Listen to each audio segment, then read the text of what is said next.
Après la nomination d'Augustin Kabouya comme informateur, la question relative à qui est-ce qui devront faire partie de la nouvelle majorité parlementaire, laquelle devra sortir le futur Premier ministre et son gouvernement, commence à se poser avec acuité.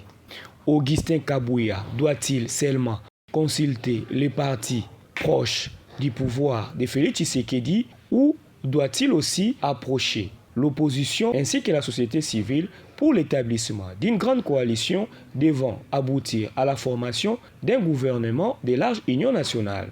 Concernant le futur Premier ministre ainsi que son futur gouvernement, doivent-ils tous être des technocrates, des politiciens ou un savant mélange des deux?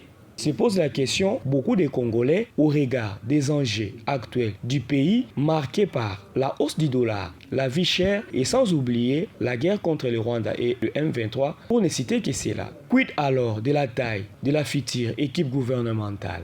Doit-elle être éléphantesque afin de satisfaire toutes les sensibilités ou au contraire, elle doit être plutôt réduite en regard à la petitesse de notre budget mais aussi à la souffrance de la population?